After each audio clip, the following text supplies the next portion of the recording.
right. Well, hey, my name's Candace Clippard. I'm the executive director here at Day 7, and we've brought one of our amazing providers, Linda Zelnik, to the conversation today. Linda, thanks for joining us. Thank you for having me. It's great to be here.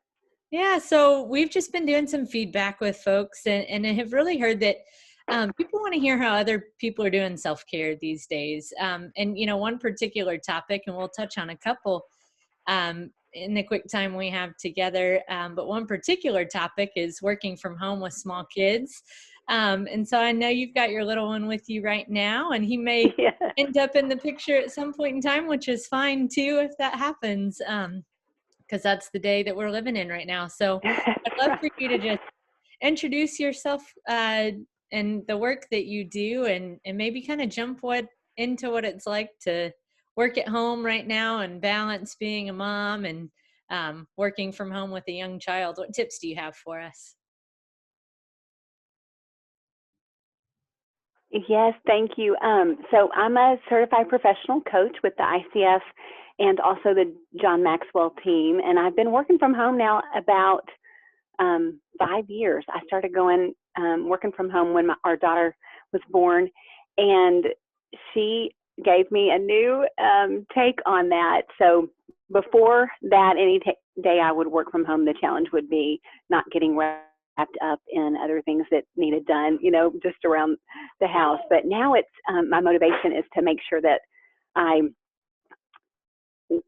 work and stay focused so that I can get it done and be with them during the time that I have with them. So be present with work and be present with them and just stay focused. So the main things that I would say have helped with that is simple. For me, I work better with boundaries and compartments, and so just designating what hours is for whom helps me do that the best. So that and then I have to be disciplined to stay true to that and not fluctuate between the two roles.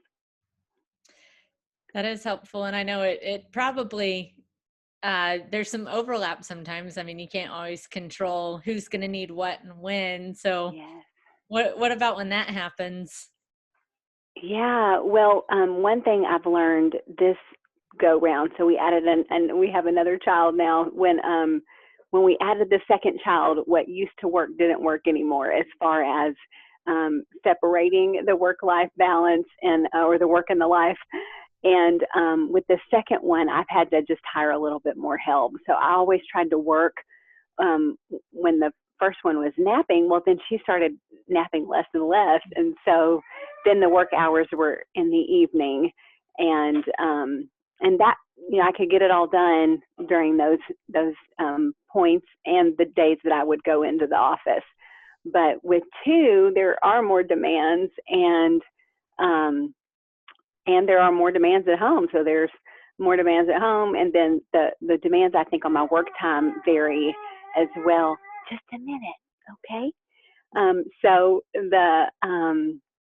I've ended up hiring a mother's helper, and so my older one goes to a 2-day program, and then I have a mother's helper for a few hours. I've hired a little bit of support for every single day, and then I have found that I get up and I work before everybody else is up, and then I still have some time where I work in the evenings as well.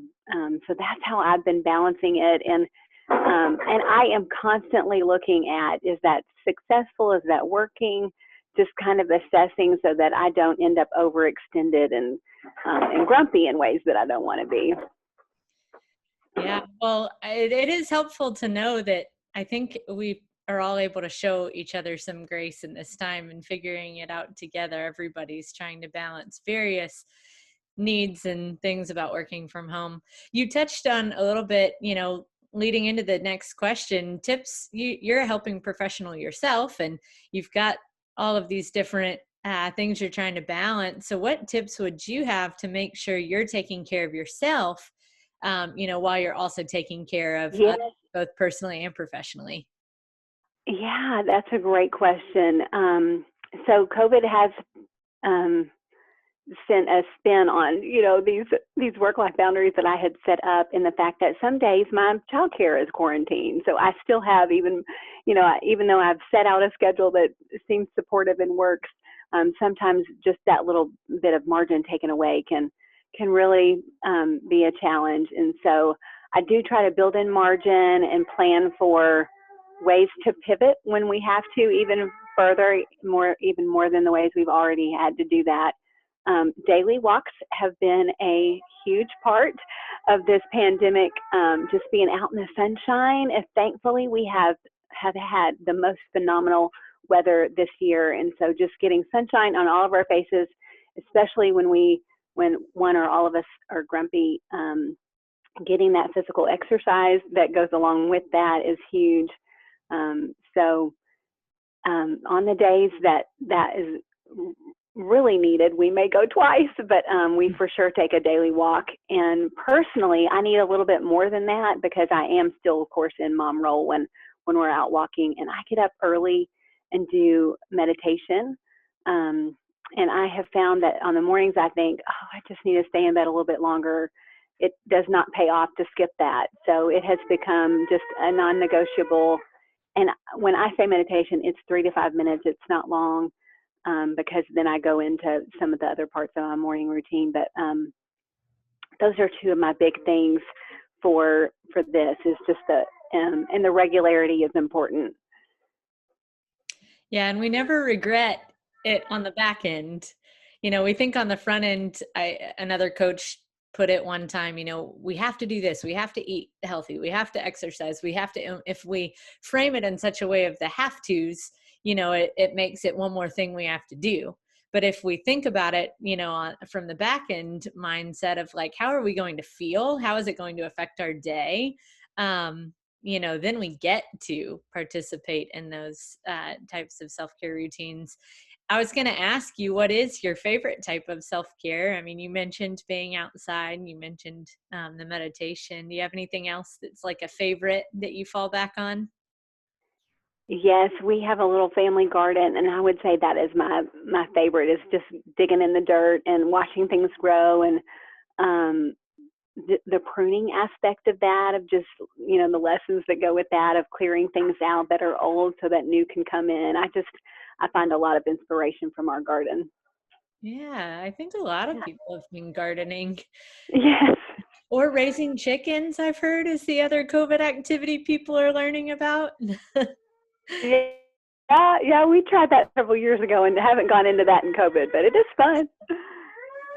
So 2 more questions for you. One's a little bit off topic, and then we'll wrap up with just your final self-care tip for people to implement. But Yeah. right now I did want to ask, like, we're in a pandemic. We're just in a very difficult season as a country with racial injustice, with the election. Just everything seems to be very tumultuous this year. And Yes. I just wanted to ask you, what tips do you have for self-care in just kind of processing the times that we're in right now? Um, Sorry, I'm not sure if y'all are hearing all this noise or not. A Um, little bit, and it's wonderful. yes, we are between nap times right now. Um, so yeah, our hearts are heavy this year, especially. So life always has so many competing priorities, but especially in 2020. So not only do we have here in Nashville, the tumultuous times really started with a tornado, and then the pandemic came, and of course now we're in the middle of an uptick, and so where several months ago I didn't know anybody personally that had it. I think we all know quite a few people who do, currently even. So hearts are heavy over that, and then also with the racial injustice. And one of my areas of specialty is cross cultural intelligence, and so I've just really thought about that side of things a lot. Our daughter is biracial. My heart really wants her to grow up in a world different than what is existing right now and has existed for so long. And so one thing I've shared for people who really have a heart to be a part of the solution for that is there's just the self-awareness and self-care that goes along with, just a minute, okay? What would you like to do? Um, is an implicit bias test, and it's called the IAT with Harvard, and it's you can go to implicit.harvard.edu to take a test and just see where you are. There are some interesting things about the way they gather that data and the questions that people can argue about, but I do think the questions help you think about anything that's inside and where that might have come from, and how we have everybody has something in their heart that could be looked at and adjusted to grow more loving and kind towards all of our neighbors and friends and coworkers. And so that's something that have shared with a lot of people, is just one way to because change happens one person at a time. It happens first individually, and then it happens communally, and then it can get bigger on the grand scale. And so that's a tip for making a difference in that way. And then just being intentional about listening to people who believe different and look different and sound different, and with an open mind, I think is the biggest key there. Yeah. So cool. Well, I'm going to look into that resource for sure. I mean, we have to be intentional to like check our own hearts, and we don't know about their implicit, we don't know what our biases are until we're really intentionally like digging in. And so I'm sure that'll be a extremely helpful resource. I appreciate you sharing that. So yeah, to wrap up, any 2-minute exercise tip, meditation, mindfulness activity that you would recommend to anybody who watches this, something that would be really easy, new little thing to incorporate into our self-care rhythm? Yes, I started this actually in the fall, and it's a part of my every morning for sure. Sometimes I remember at bedtime too, but it's called the 4-7-8, and it's a breathing exercise. You can look up examples of it by Max Strom, or I'm forgetting Dr. Weil. I think his name is Andrew Weil. But anyway, you do a deep breath in for 4 counts, just as deep as you can. And then you hold that breath for 7 counts. And then you breathe out for 8 counts. And they encourage you to try it for 4 rounds of that. And no more than 8, just because of the way it changes, your breath and your heart rate and stuff. But it really does. It will not feel natural the first time you do it, but the more you do it, the more it just really kind of helps you slow down and alters your consciousness to give you some spaciousness and peace. And there's Dr. Weil will say that there's a connection between even like using this in the middle of the night to go back to sleep. So I know sometimes that's a struggle. You wake up, your mind starts getting busy. Well, what do you do to get that rest that you need? Or say you're having trouble, right off the bat trying to go to sleep. Just putting that in, there's something real specific that happens with your body when you pay attention to your breath, and it kind of readies your mind as well. It's a form of meditation in itself, and it takes 2 minutes. It's not long at all. Yeah, that's great. Definitely. It's something that I've tried to put into practice more too, and still I'm not very good at it, but there is so much that happens in our bodies. We can trick ourselves out of that stress just by breathing.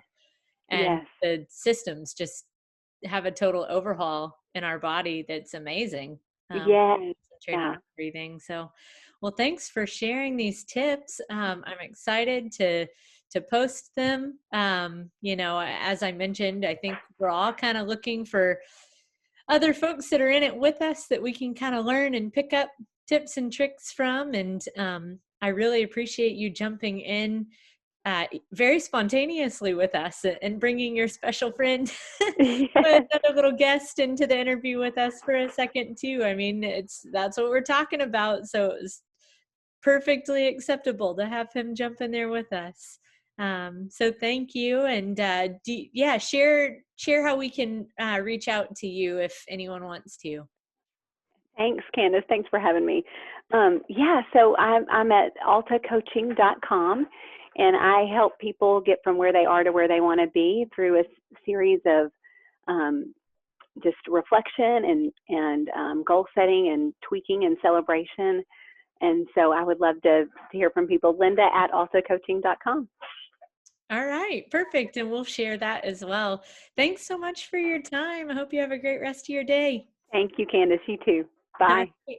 Bye.